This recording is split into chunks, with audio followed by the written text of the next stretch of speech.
민주당 정권 7년 동안 국내 최대 재벌인 삼성그룹의 자산이 207조 원, 즉 143.4%가 증가했으나 정작 근로자 수는 7만 4천 명, 38.8% 증가하는데 그쳤다고 합니다. 감세 및 R&D 지원, 규제 완화 등 정부의 각종 지원과 막대한 혜택으로 성장한 재벌 대기업이 기업 자산은 크게 증식해놓고 기업의 가장 큰 사회적 책임인 일자리 창출에는 등한시하고 있다는 것은 비판받아 마땅합니다. 최근 한 여론조사에 의하면 청년 실업 문제 해결을 위한 가장 효과적인 방법으로 대기업이 사내 유보금으로 신규 채용을 늘리는 방식이 29.3%로 가장 높았다고 합니다. 노벨문학상을 받은 미국 작가 존 스타인백의 분노의 포도에서는 한 개 일자리가 생기면 천국 하나가 등장하고 한 개 일자리가 사라지면 지옥 하나가 나타난다는 구절이 등장합니다.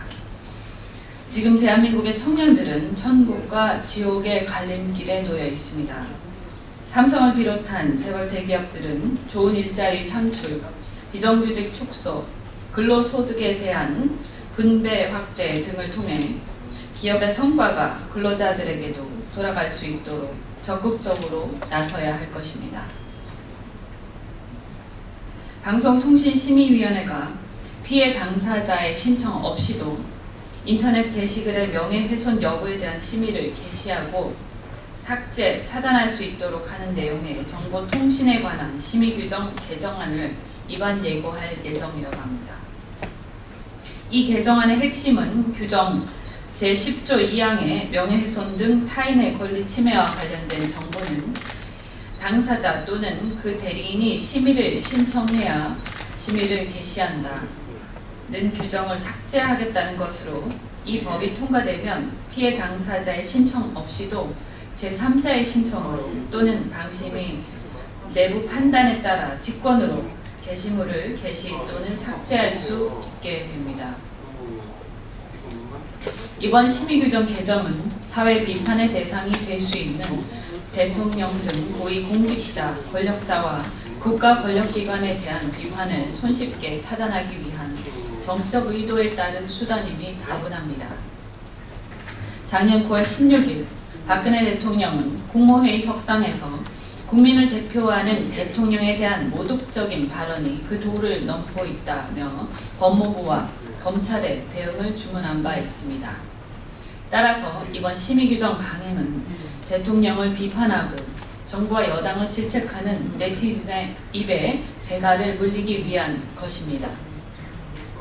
물론 무분별한 악성 댓글, 근거 없는 유언 비어의 확산 등 인터넷 온라인으로 인한 피해도 명백히 존재합니다.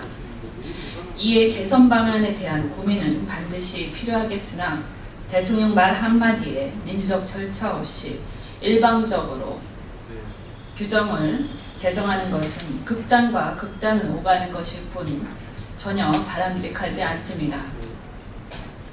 인터넷은 21세기를 살아가는 지금 참여가 가장 활발하고 표현 촉진적인 매체로서 21세기의 민주주의 토대는 인터넷 여론을 형성하는 표현의 자유를 보장하는 데 있습니다. 표현의 자유 보장을 공약으로 내건 바 있는 박근혜 대통령은 국민의 표현의 자유를 오히려 억압하고 특혜성 보호규정에 불과한 심의규정 개정 작업을 즉시 중단시키시길 바랍니다.